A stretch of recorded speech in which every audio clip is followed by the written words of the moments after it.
como vocês que estão aqui na igreja, abrirem suas Bíblias em Gênesis 2, leremos dos versículos 18 a 25. Primeiro livro da Bíblia, Gênesis 2, 18 a 25.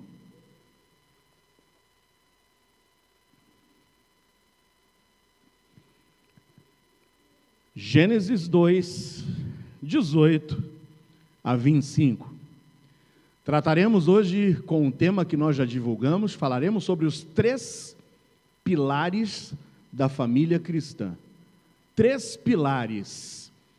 Imagina, eu estava vendo aí, semana passada, foi inaugurada uma ponte lá, que liga o estado do Acre com o estado de Rondônia, uma ponte bonita, a 3ª maior ponte do Brasil, com 1 quilômetro e mais 517 metros, uma ponte sobre o rio Madeira, que é considerado o 3º ou o 2º rio mais veloz do mundo, uma obra arquitetônica bonita e que trouxe economia, trouxe qualidade de vida para aqueles caminhoneiros, que ficavam ali às vezes 72 horas esperando para fazer a travessia de balsa, e agora em poucos minutos atravessam a ponte, e vão do Acre para Rondônia e vice-versa. Mas eu estava observando os pilares daquela ponte, e os pilares seguramente é a causa do sucesso de sustentação de uma ponte.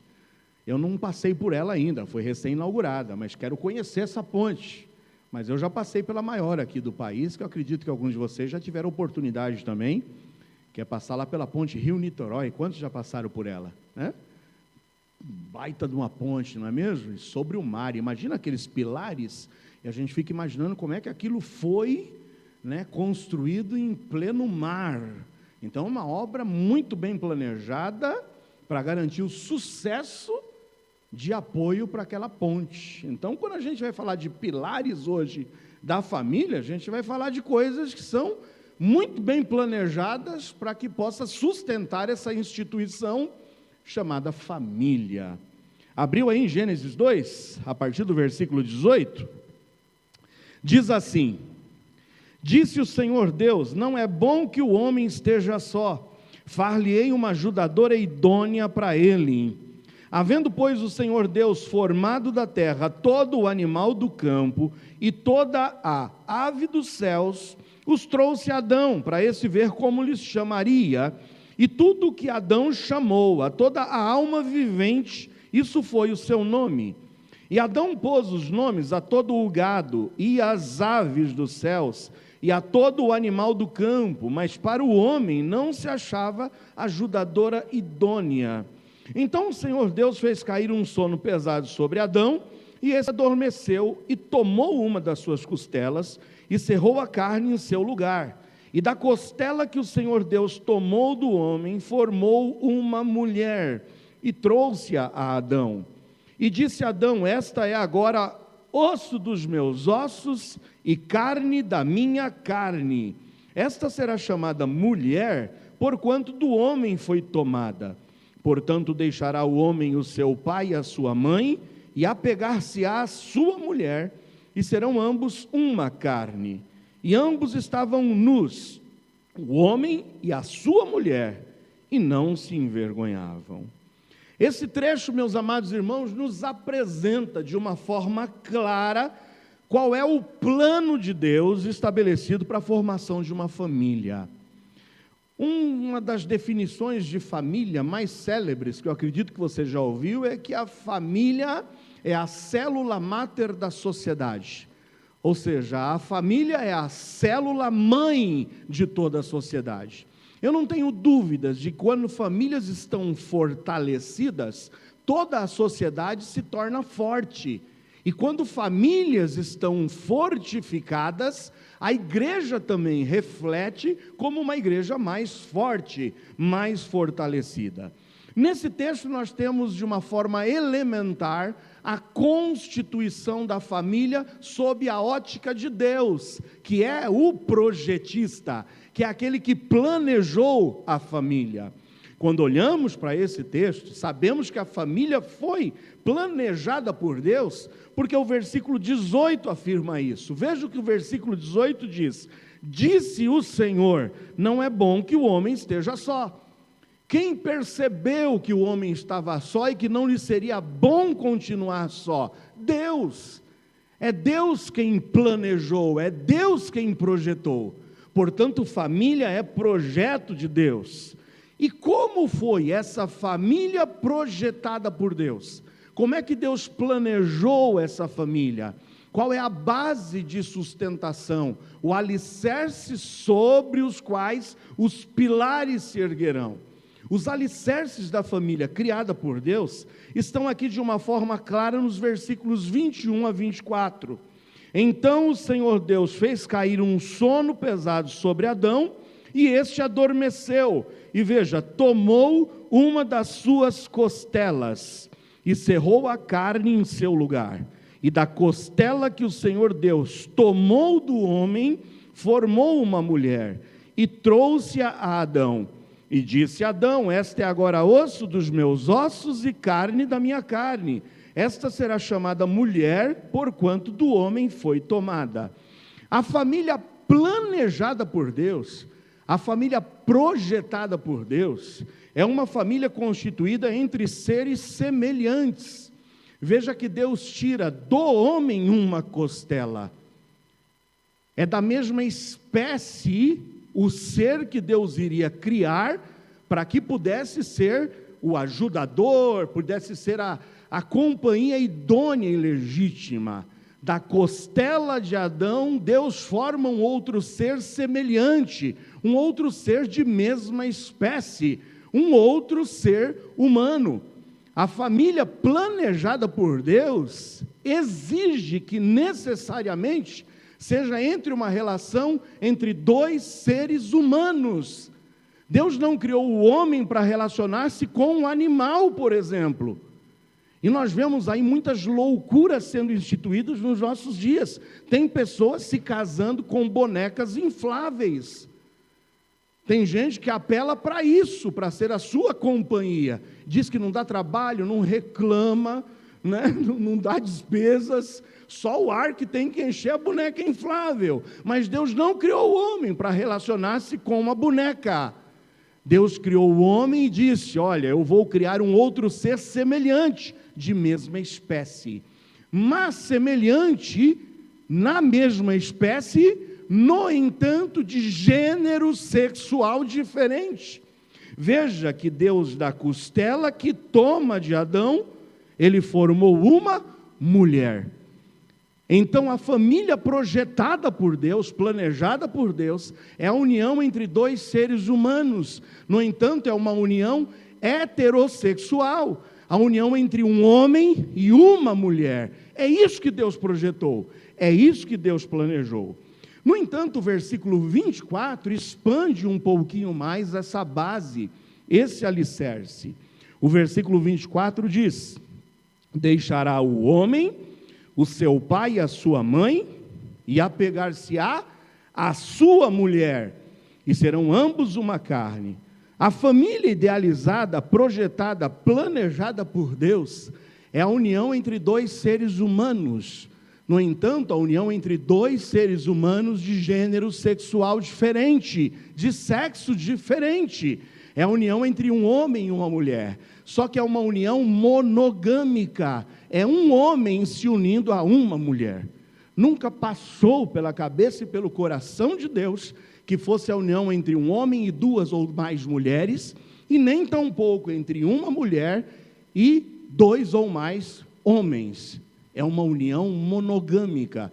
Esse é o plano de Deus. Esse é o projeto. Lembra que eu falei que as pontes construídas, seja a ponte Rio-Niterói, seja a ponte agora lá em Aruanã, ligando o Acre até o estado de Rondônia, são projetos muito bem elaborados, onde existe uma sustentação maciça, uma base forte, sobre as quais os pilares serão erguidos. Qual é a base da sociedade, qual é a base da família idealizada por Deus? A união entre dois seres humanos, uma união heterossexual, um homem e uma mulher, e uma união monogâmica, um homem e uma mulher. Caminha comigo agora para o livro de Salmos. Vai comigo até o livro de Salmos. Salmos capítulo 11.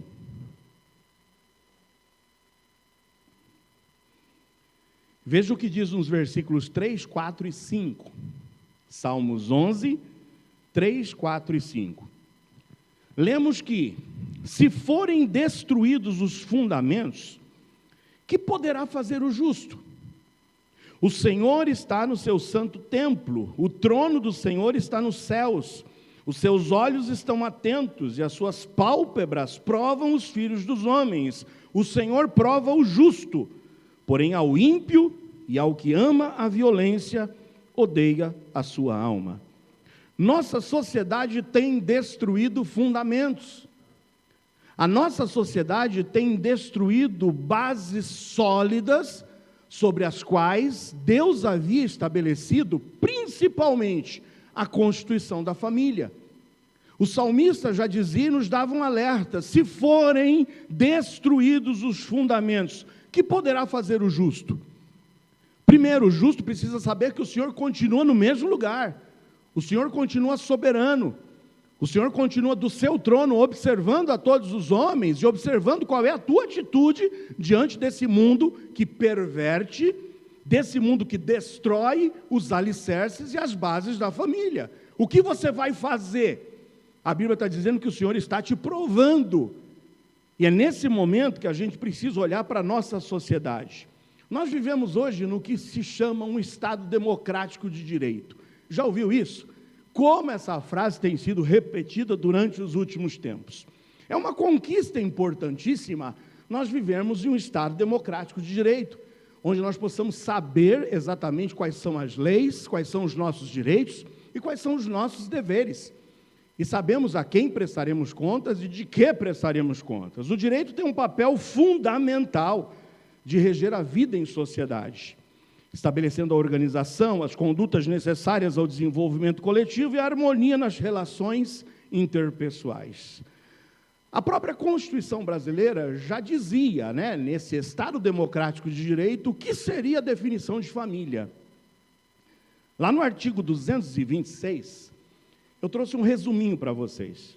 A Constituição brasileira, promulgada lá em 1988, talvez você tenha lá um exemplarzinho dela na tua casa, hoje você pode ter no celular.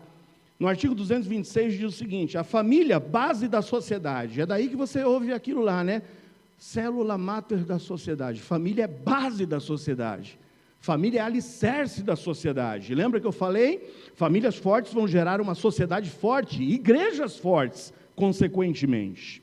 A família, que é base da sociedade, tem especial proteção do Estado. O Estado brasileiro precisa defender a família, que é uma instituição base de toda a nossa sociedade.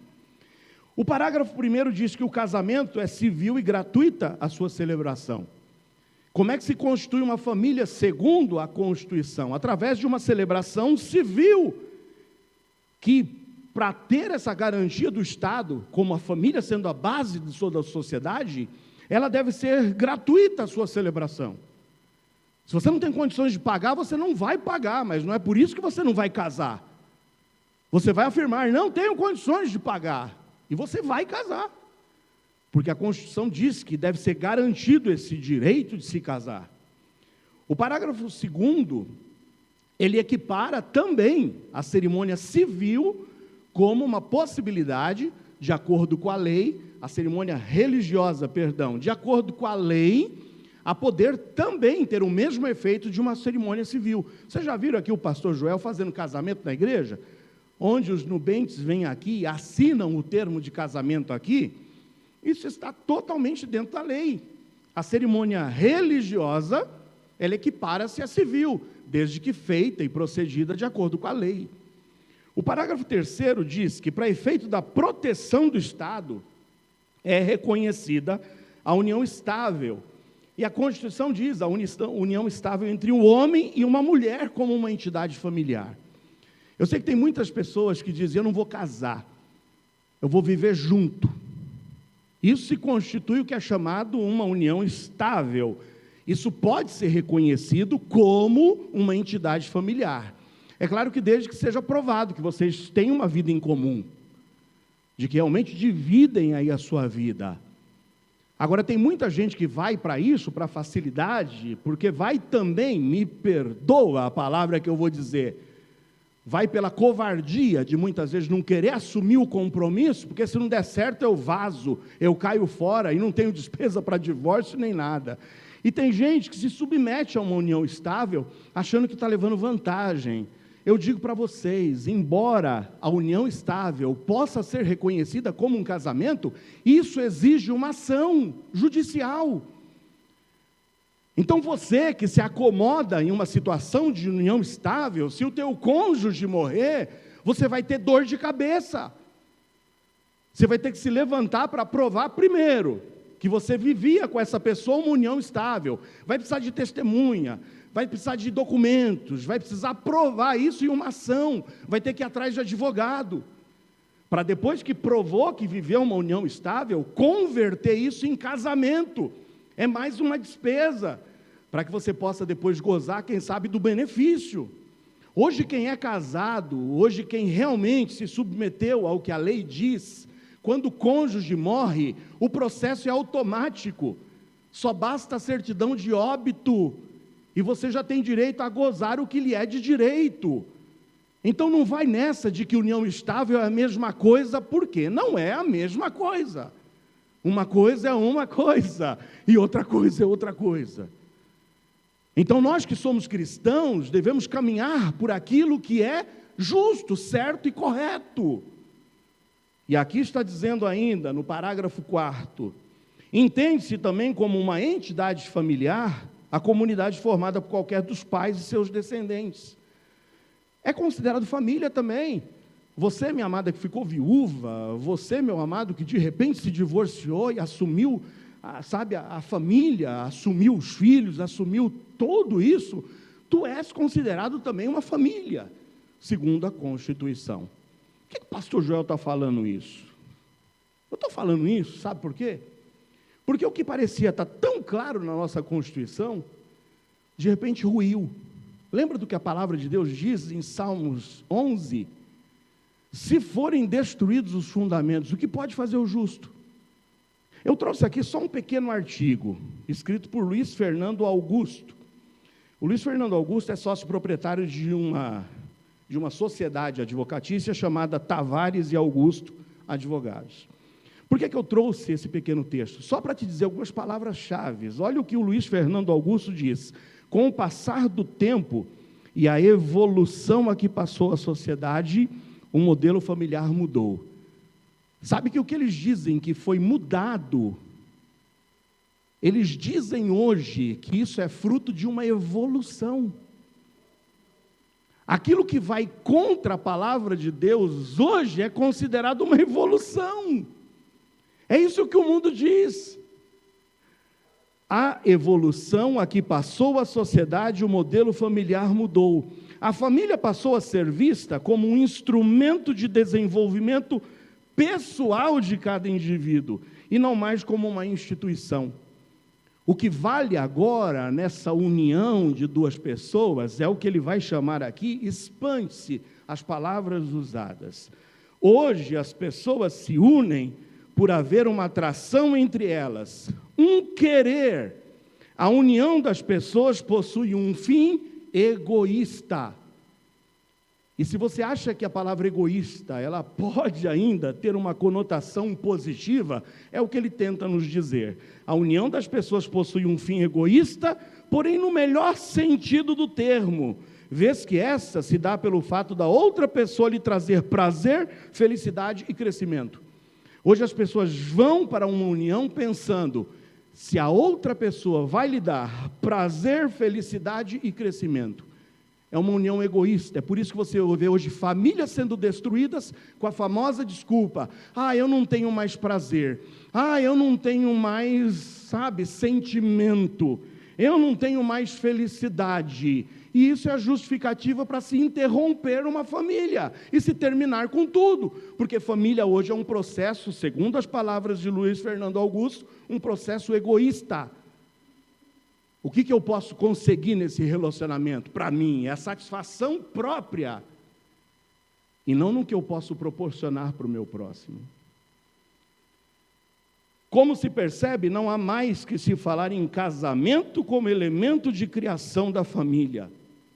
Afinal, é o sentimento que une os seus membros, é a vontade de cada um em se unir ao outro.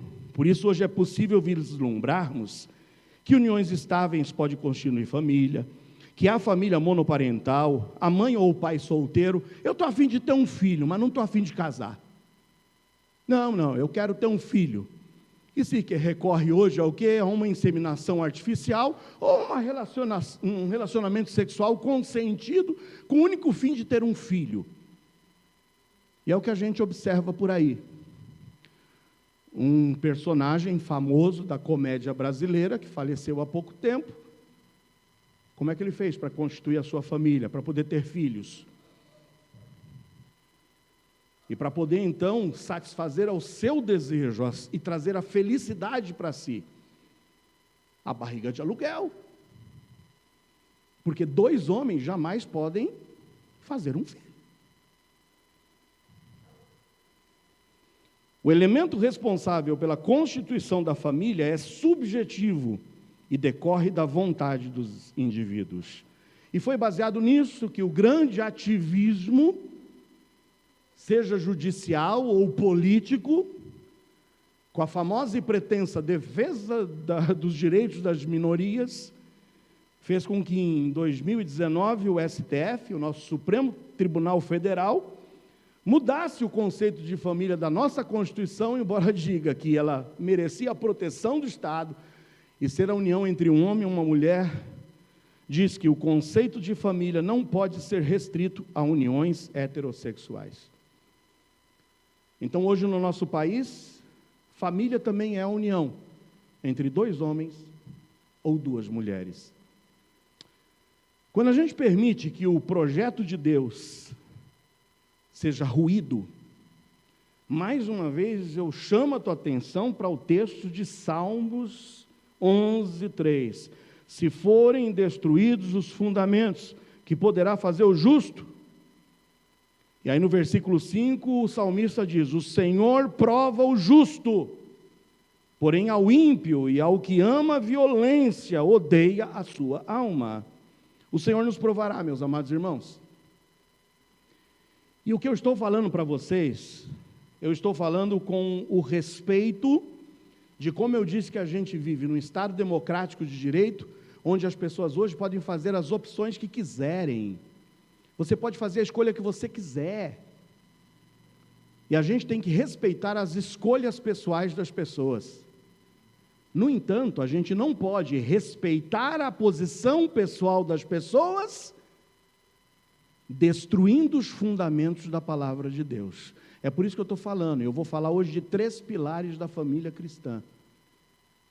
E que você, como cristão, se você quer abraçar esse termo cristão, se você diz que um dia teve um encontro pessoal com Jesus, não cabe ativismo.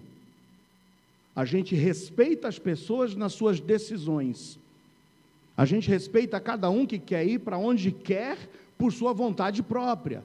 Eu sempre tenho pregado do púlpito dessa igreja que o Senhor é tão bom que Ele deixa você plantar o que você quiser. Mas o Senhor é tão justo que Ele não permitirá que você venha colher nada diferente do que você plantou. Então, meus amados irmãos, o Senhor vai nos provar. E de que lado você vai estar? Porque uma coisa é respeitarmos os direitos dos seres humanos. A lei garante os direitos a quem quer ir e distorcer o conceito de família cristã. Eles podem fazer o que quiserem, nós vamos respeitá-los.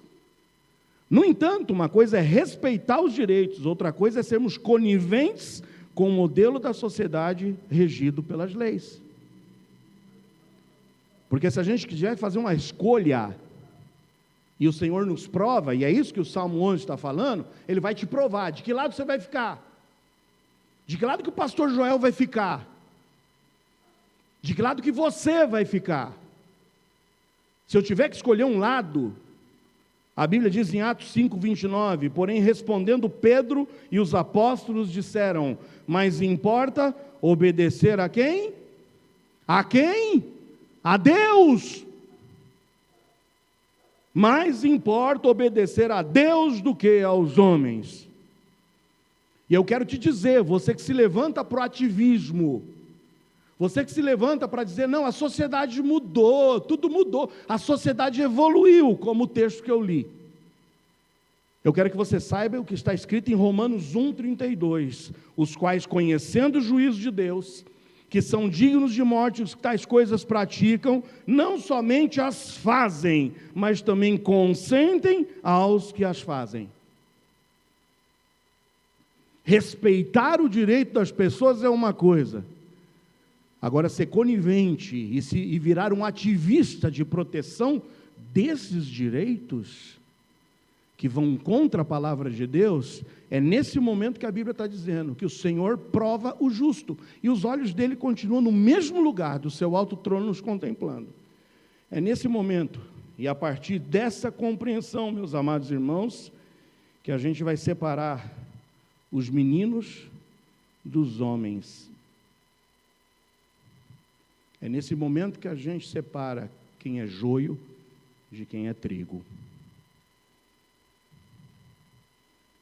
De que lado que você vai ficar? Esquecendo o que a sociedade está dizendo, eu falei para vocês que vou pregar sobre 3 pilares da família cristã. E o modelo cristão a gente sabe qual é. É um modelo cristão que você defende, amém ou não? Não ouvi amém, hein? Está fraco, hein? O Senhor vai provar o justo. De que lado que você está? Respeite o ser humano, respeite a opção de cada pessoa, mas não seja conivente, não seja defensor disso. Qual é o primeiro pilar, talvez você pergunte, qual é o primeiro pilar, pastor, que a gente pode hoje tomar? E hoje eu só vou falar do primeiro pilar. O primeiro pilar da família cristã está em Gênesis 2:24 como uma abertura de mente para você agora. Nós lemos já esse texto de Gênesis 2:24, que diz assim, portanto deixará o homem o seu pai e a sua mãe, e apegar-se-á a sua mulher, e serão ambos, você consegue se lembrar? Ou se você está aí com a Bíblia aberta, serão ambos o quê? Uma só carne. Sabe qual é o primeiro pilar que sustenta uma família? É um pilar chamado unidade. Unidade. A tua família só será sustentada se houver unidade. Está preparado para ler mais um texto comigo? Vá para Mateus agora, Novo Testamento. Qual é o primeiro pilar, irmãos? Qual é? Não ouvi? Unidade. Veja o que diz em Mateus 12, 22 a 25. Abra sua Bíblia aí.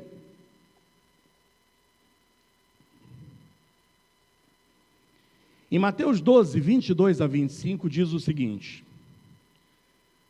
trouxeram-lhe então um endemoniado, cego e mudo, e de tal modo o curou, que o cego e mudo falava e via. E toda a multidão se admirava e dizia, não é este o filho de Davi? Mas os fariseus, ouvindo isso, diziam, este não expulsa os demônios, senão por Belzebu, príncipe dos demônios. Jesus, porém, conhecendo os seus pensamentos, disse-lhes, todo o reino dividido contra si mesmo é devastado, e toda a cidade ou casa dividida contra si mesma não subsistirá. Casa dividida contra si mesma não subsistirá. Jesus Cristo, nesse embate com os fariseus, estava curando e libertando pessoas possessas de demônios. Os fariseus, que eram opositores de Jesus e que não o reconheciam como o perfeito Filho de Deus, atribuíam o poder de Jesus de expulsar os demônios por Belzebu, o príncipe dos demônios. Ele dizia, Jesus faz esses milagres pelo poder do diabo, e não pelo poder de Deus.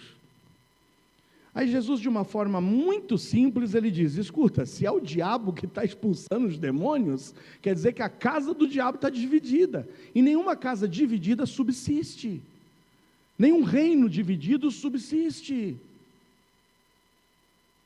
A unidade é algo que Deus mais preza. A oração sacerdotal de Jesus era uma oração toda baseada num pedido a Deus de que os seus filhos vivessem em unidade. Senhor, faz deles um como eu e tu somos um. Unidade é o primeiro princípio. O plano original de Deus de que o homem vivesse em unidade com sua esposa, porque deixando o homem pai e mãe, unindo-se à sua mulher, ambos seriam uma carne, ou seja, formariam uma unidade, ele foi infelizmente corrompido pelo pecado que entrou no mundo. O caráter do homem foi corrompido. Então hoje, quando diz, não, o modelo tradicional de família bíblica, esse modelo judaico-cristão é um modelo machista. O machismo não vem de Deus. O machismo é consequência da corrupção do coração do homem. Deus nunca disse que o homem deveria oprimir a mulher, e em momento algum o Senhor disse isso. Mas o Senhor disse que o homem deve amar a sua esposa e ter como referencial o amor de Cristo por sua igreja.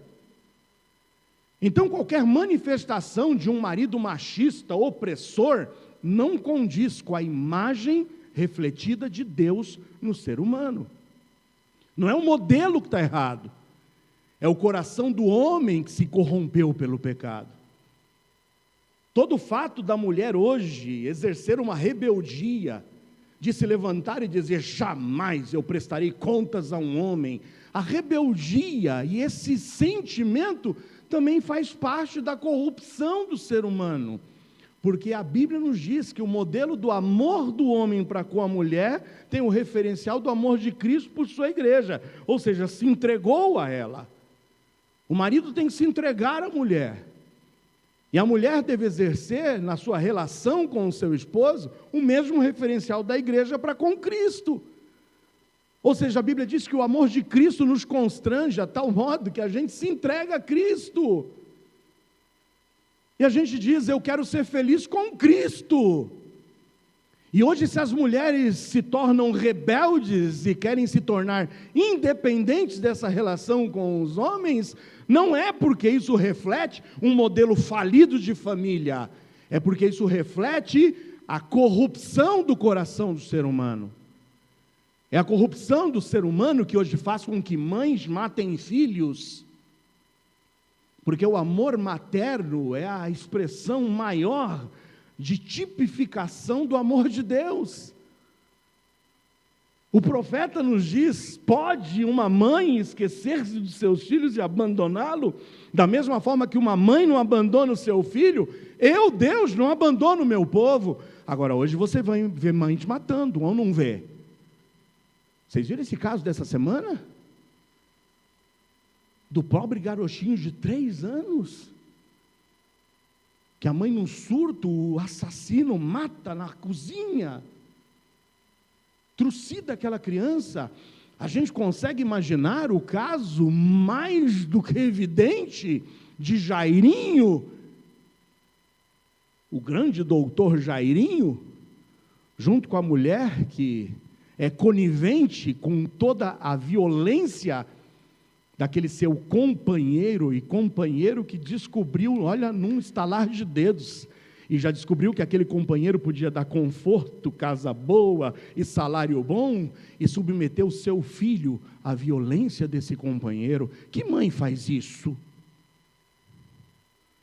Mas por que isso acontece, pastor? Corrupção do coração humano, fruto do pecado, da pecaminosidade do homem. Perversão do plano original. O plano de Deus continua valendo, não está falido. Quem está falido é o homem. Agora tem solução, é quando a gente se rende de fato ao poderio e o senhorio de Jesus.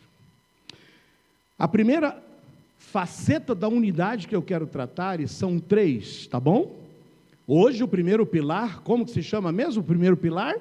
Unidade. Sabe qual é a primeira unidade que Deus espera dentro dos nossos lares? Anota aí, unidade espiritual. Unidade espiritual. A mais importante unidade que Deus espera de cada um de nós, ao pensarmos em constituir uma família, é a unidade espiritual. O casal precisa estar unido nos valores fundamentais da vida, unidade de fé. Fé, mesma crença, mesmo Deus. Aqueles que pensam em se unir precisam colocar como um primeiro pré-requisito: a pessoa com quem eu penso em me unir compartilha da mesma fé que eu?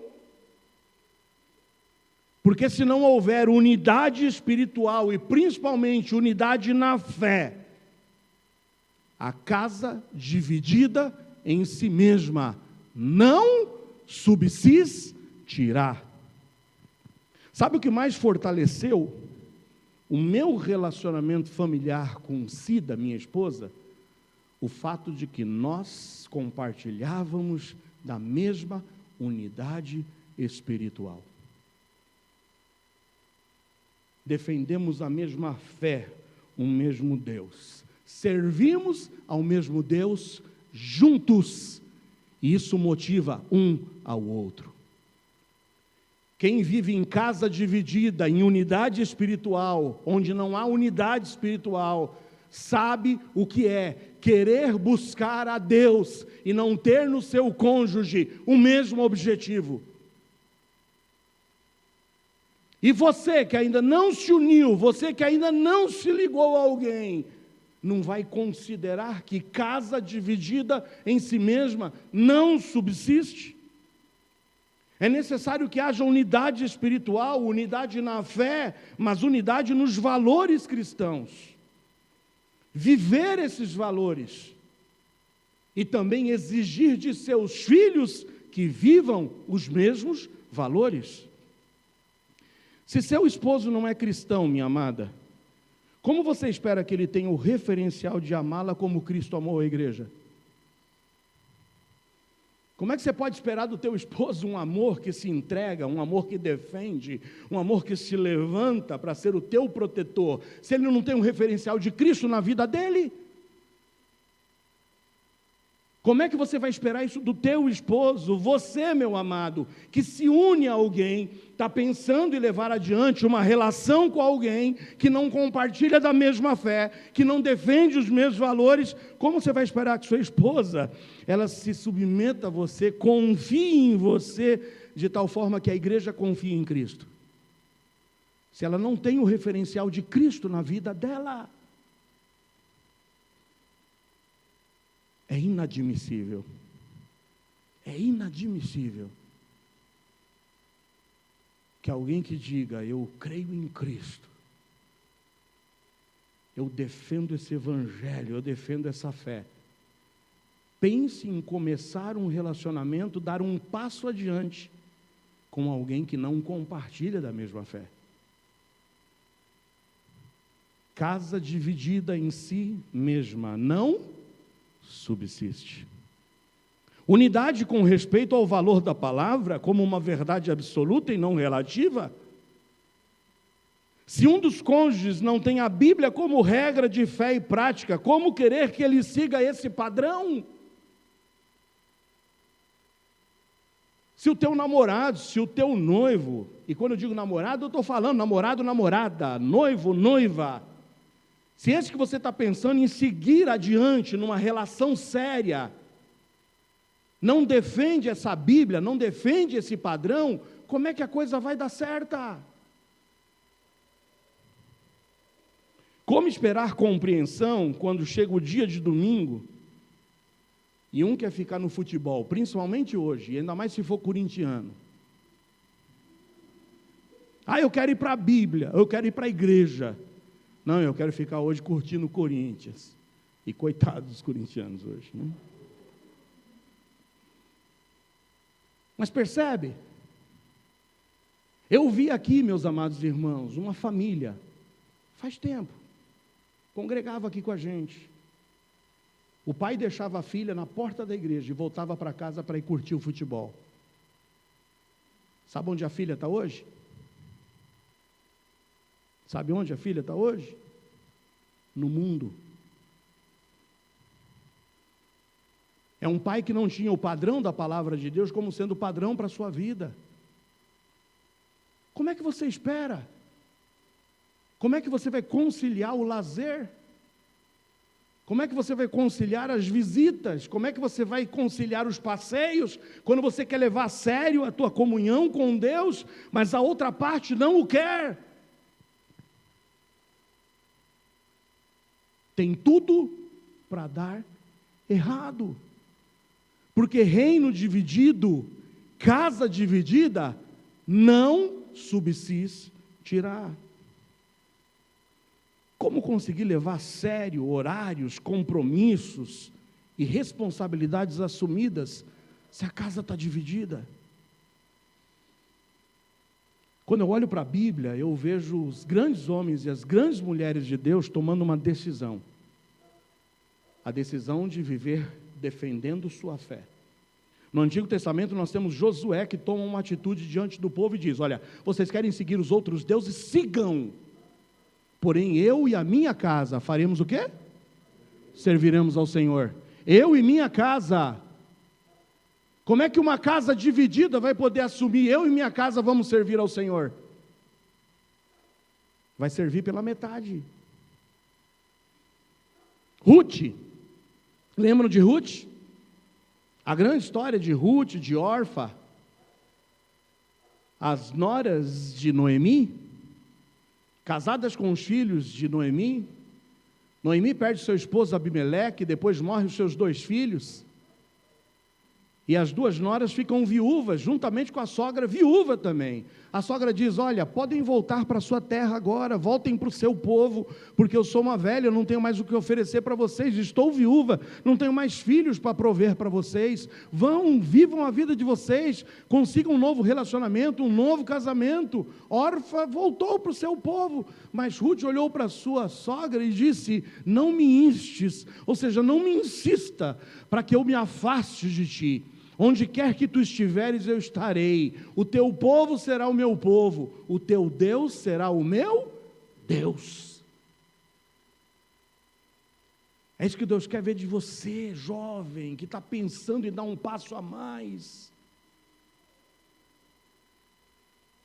Não tem como a gente começar um relacionamento com casa dividida. Paulo expõe ao carcereiro a importância de não somente ele fazer uma escolha por Deus. Lembra? Está lá em Atos 16, 31. Vem o terremoto, as estruturas do cárcere todas se rompem, as portas se abrem, o carcereiro pensa que todos os prisioneiros haviam fugido. Paulo não fugiu com Silas e com nenhum dos prisioneiros. O carcereiro quer tirar a sua própria vida quando ouve a voz de Paulo dizendo: não mate-se, nós estamos aqui, não fugimos.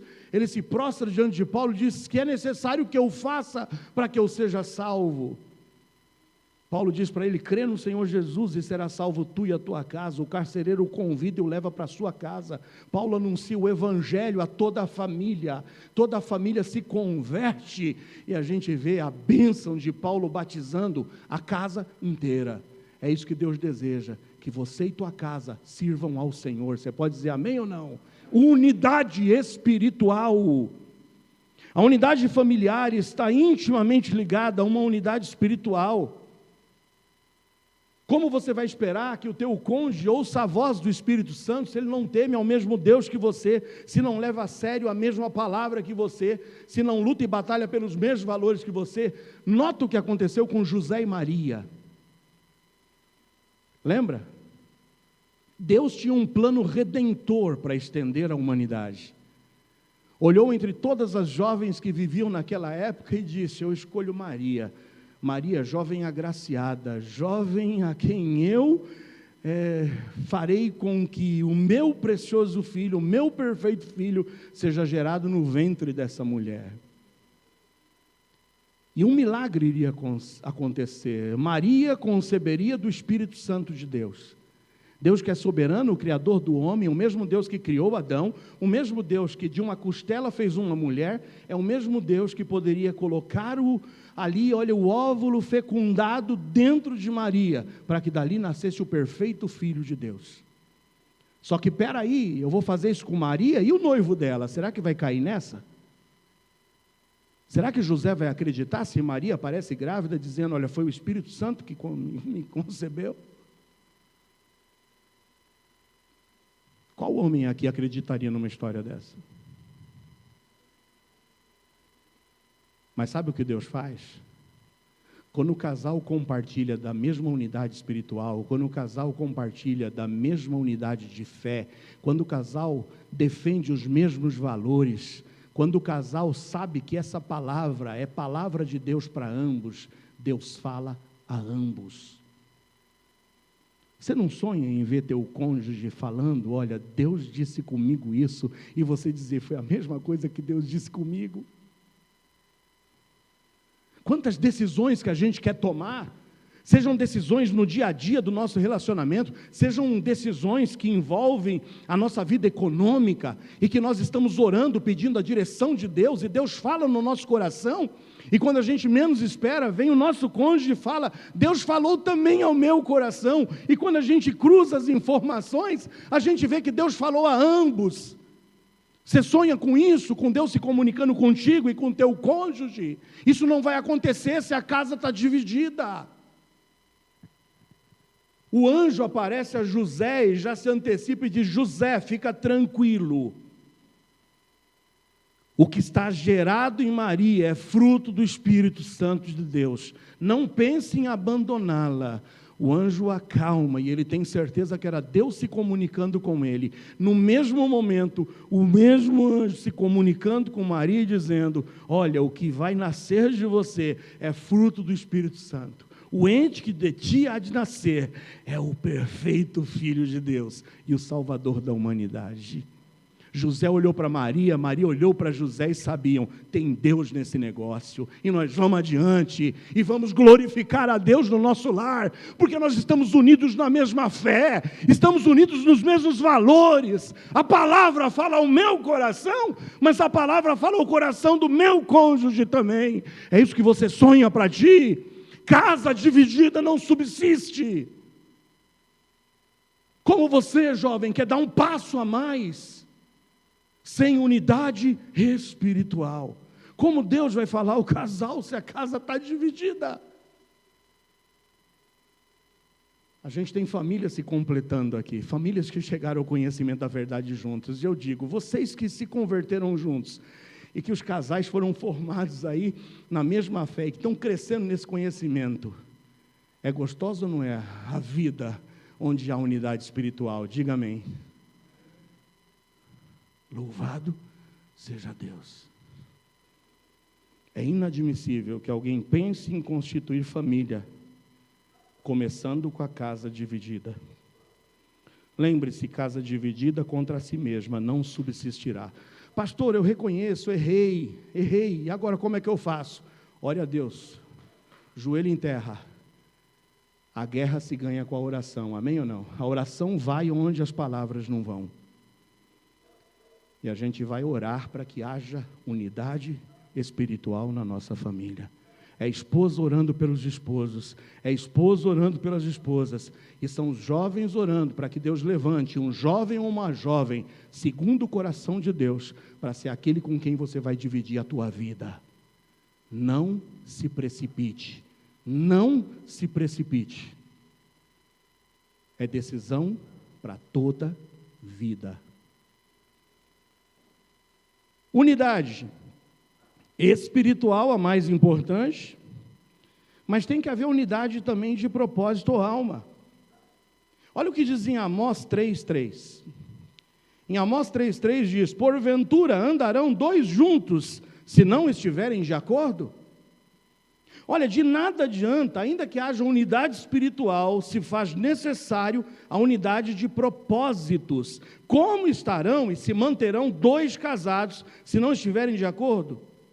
É claro que é impossível, meus amados irmãos, que se concorde em tudo.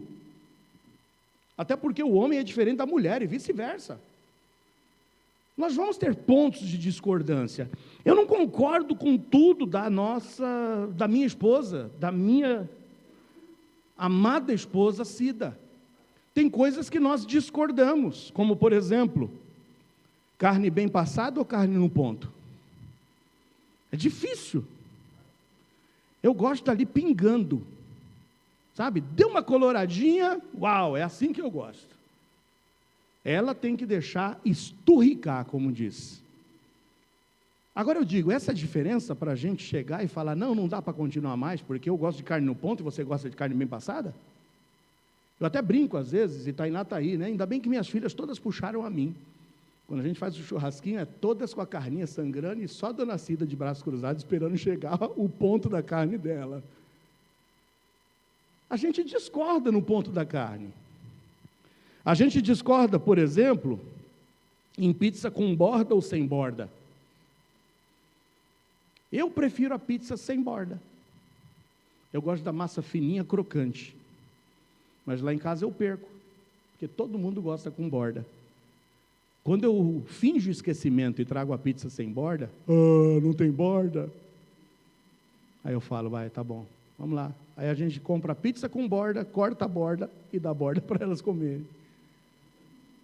A gente dá um jeito. Papel higiênico, saindo por cima ou saindo por trás? Cada um tem o seu jeito de colocar o papel higiênico. Eu gosto que ele saia por cima, o papel. E dá uma raiva quando você vai lá e vai pegar o papel higiênico que está saindo por trás. Abaixou a tampa da privada? Ih, que briga, não dá?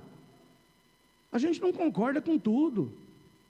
Tem uns que são de direita, outros são de esquerda. Outros são palmeirenses, outros são corintianos. Mas isso, meus amados irmãos, não é causa para a gente acabar com tudo. Agora, tem diferenças e tem questões prioritárias. E que se você está pensando em dar um passo adiante num relacionamento, você precisa se perguntar e saber quais são os sonhos e os projetos de vida do teu cônjuge. Se você é ciumenta, se você é possessiva, e o teu futuro está pensando em ser comissário de bordo, como é que você faz isso? Ele vai viajar. Ele vai fazer viagem internacional. Aí você fala, não, tudo muda depois. Depois muda, depois tudo melhora. Melhora ou piora? Você sabe que tem a fase da conquista, né? Na conquista é tudo cheiroso, é tudo perfeito. Depois que conquistou, aí bota as manguinhas de fora. O que é importante para vocês, os sonhos de vocês? É o ter o carro ou ter a propriedade? Vocês têm que saber o que vai ser mais importante. É a propriedade, tá bom, mas é casa ou apartamento? É casa. Tá, mas em Bugaçu ou em São Paulo? Percebe? A gente precisa sentar e conversar antes. Não adianta depois que se uniu falar, não, mas eu não queria ir para lá. Não, mas sempre foi meu sonho ir para lá. Aí vai reclamar depois. O meu sonho era ter a casa, e ele comprou um carro. Gastou 250 mil no carro, era o preço do apartamento. E aí? É depois que você vai perceber isso? A gente tem que sentar e ver quais são nossos sonhos, qual é o nosso propósito de vida, o que a gente pretende da vida. Como andarão dois se não estiverem de acordo? Em último lugar, unidade na construção da harmonia familiar. É necessária a unidade espiritual primordial. Primordial. Mas é necessário a unidade de propósito, de sonhos, do que a gente quer construir juntos. Meus amados irmãos, você já deve ter ouvido o testemunho de Cida. Quando Cida casou comigo e quando nós nos casamos, Cida era responsável por uma farmácia de manipulação. Ela era a gerente de uma farmácia de manipulação. Ela tinha o seu bom salário. Quantas vezes a gente juntava e ela até nos socorria? Como socorria ali? Eu era técnico na área de mecânica, trabalhava na usina termoelétrica de Piratininga, lá no bairro de Pedreira. Hoje, todos os meus companheiros que entraram na usina em 1986, no mesmo ano em que eu lá adentrei, todos já estão aposentados, com salário integral, porque nós pagávamos o que a gente chamava da previdência suplementar. Hoje nós temos lá temos meus amigos todos aposentados lá, ganhando seus 15, 17, 18 mil reais. Tudo complementado pela previdência privada. Aí chegou um dia que o doido do Joel falou: Deus está me chamando para o ministério. Ela falou: eu não casei com um pastor. Quando eu casei com o técnico da Eletropaulo.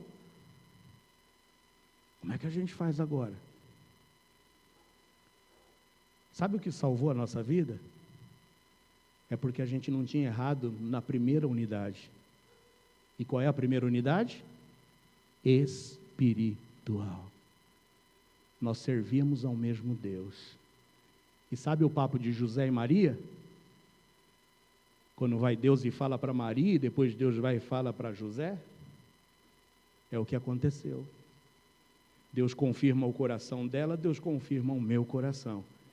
E hoje nós estamos juntos, servindo ao Senhor. Amém ou não? É assim que Deus faz.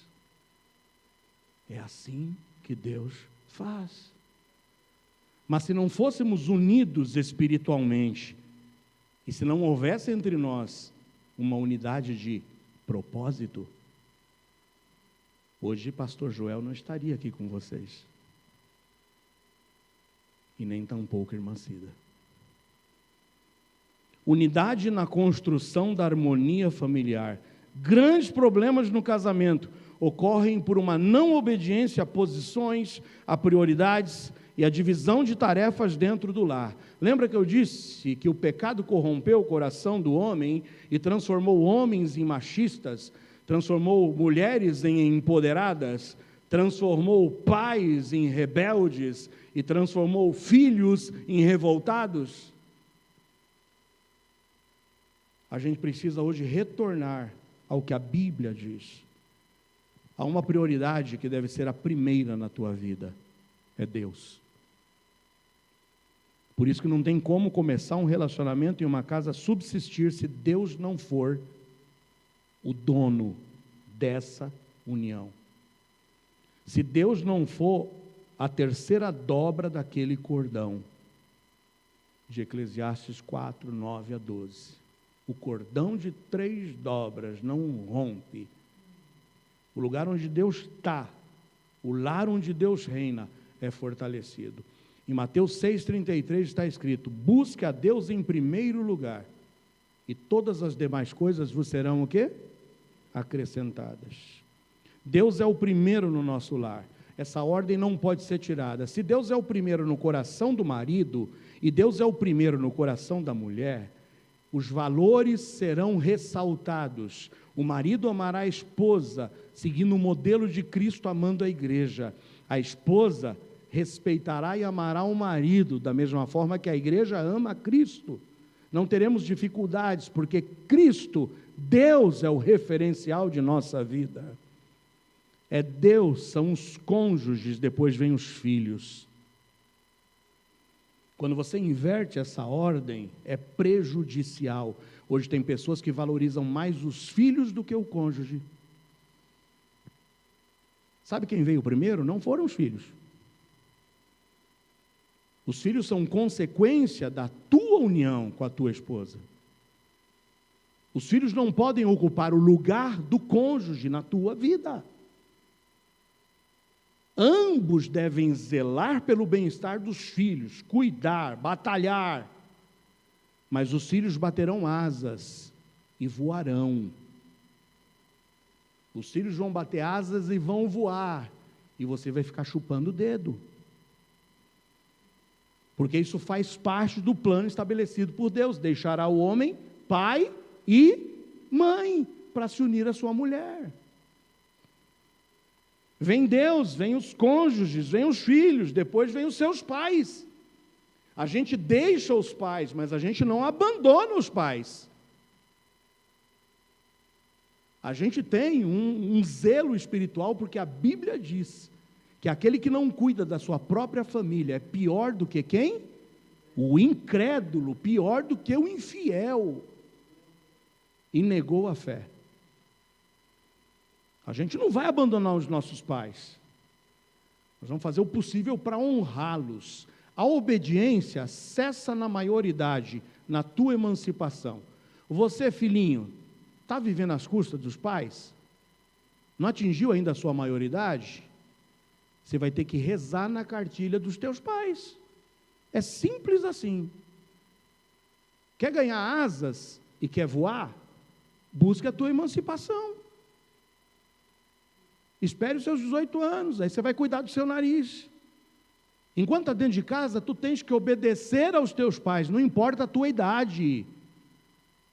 Lembra quando a gente falou que no casamento precisa ter unidade espiritual, unidade de valores morais e cristãos?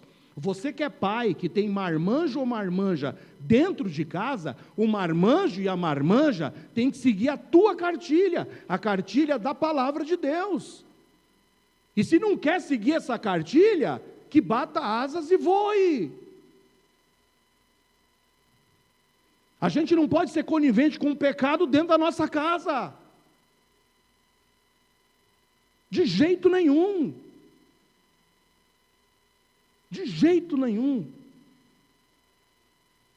Quer seguir a cartilha? Siga. Não quer seguir?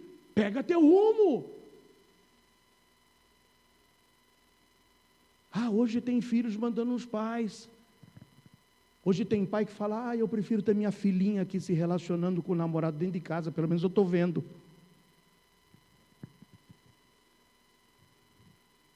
Está negando a fé. A casa dividida não subsistirá. Tem pais às vezes financiando a lua de mel entre os namorados, pagando com seu cartão de crédito a viagem dos pombinhos enamorados.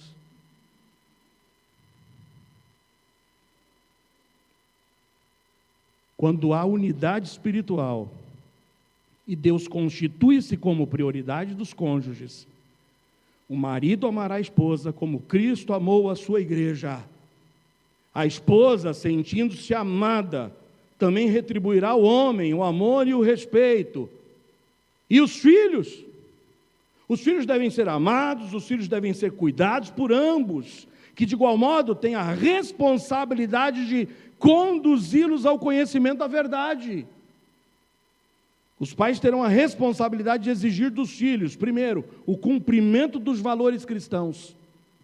Pai, cobre dos seus filhos o cumprimento dos valores cristãos. Não abaixe a guarda.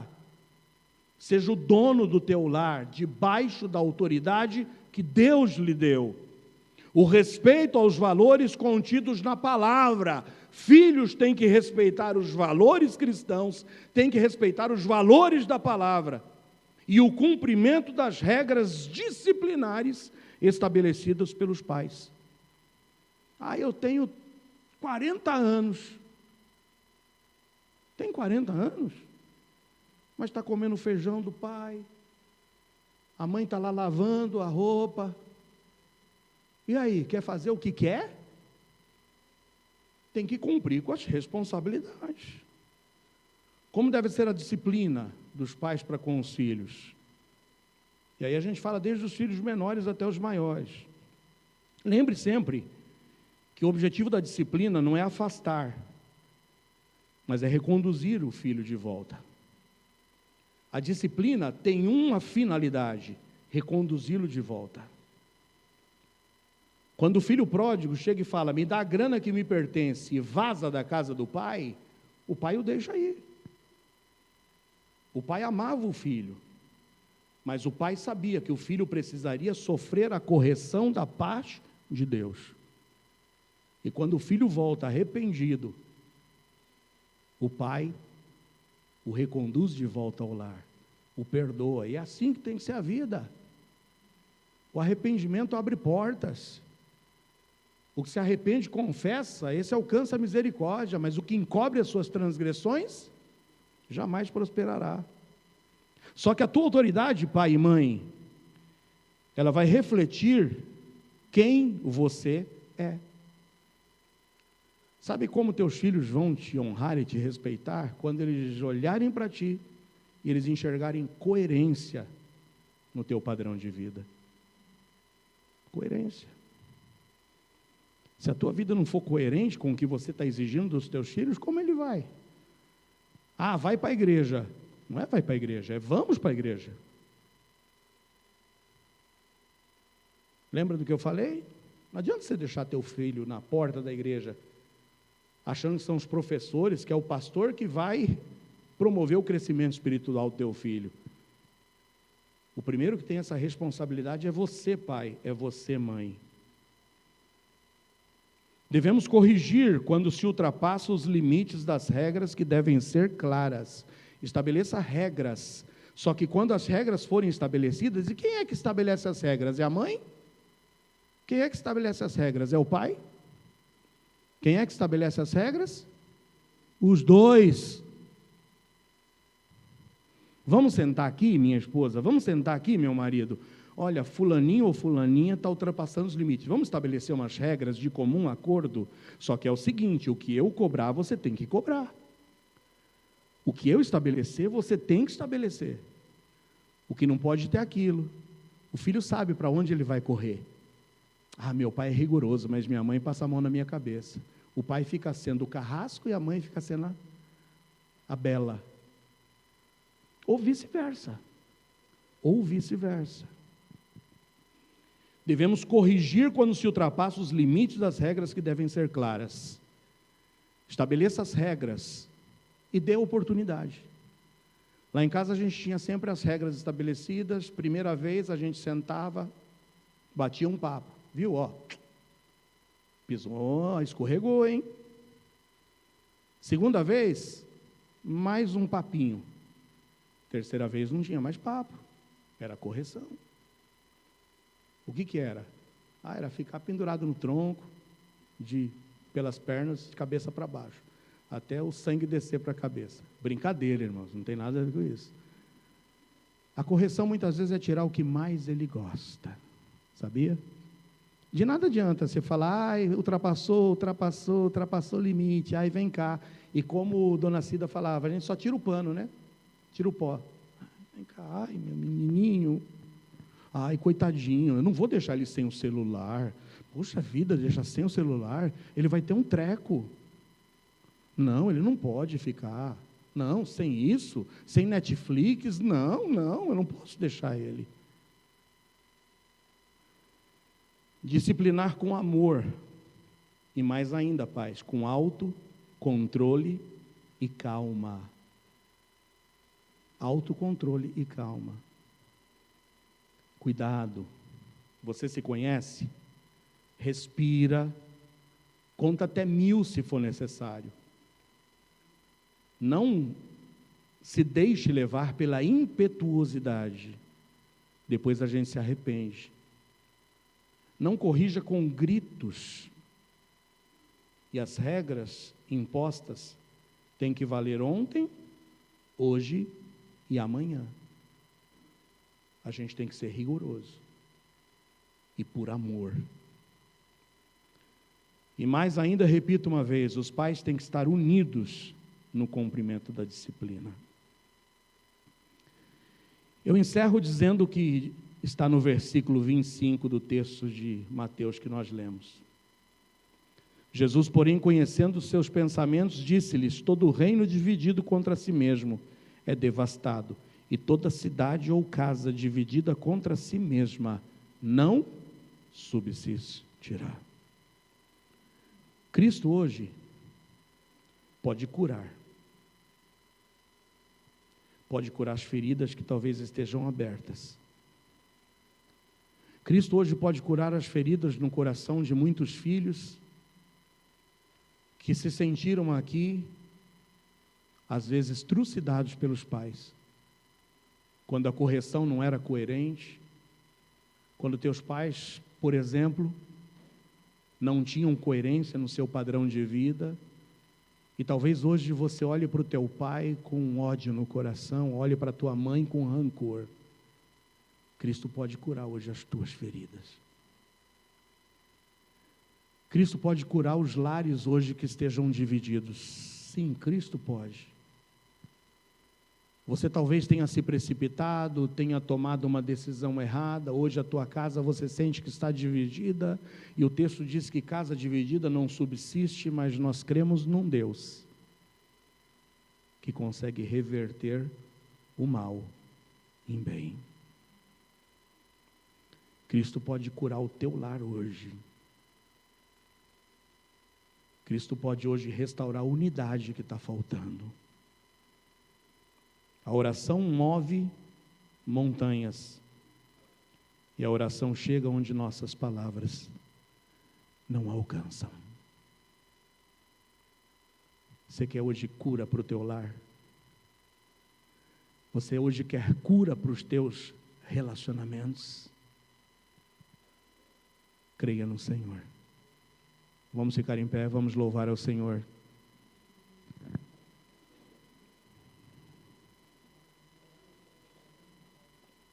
O que você precisa entregar hoje? O que você precisa hoje colocar no altar de Deus? O que é que está faltando? É a unidade espiritual? Que tal começarmos a orar pela salvação dos teus pais, pela salvação dos teus cônjuges? O que está faltando no teu coração é perdão. O Senhor quer te curar. O Senhor quer curar o teu lar. O Senhor quer restaurar a tua família. O Senhor quer reescrever uma nova história na tua vida. Não desista. Desistir é para os fracos. Em Cristo, nós somos mais do que vencedores. Entregue-se hoje a Jesus, se você ainda não creu nele como seu Salvador. Entrega hoje aquele ou aquela a quem você tem buscado e sonhado em constituir um lar. Com sinceridade hoje, coloque aos pés do Senhor. Deus tem o melhor para você. Deus tem o melhor para você. Espera no Senhor. Espera nele. Louvemos ao Senhor.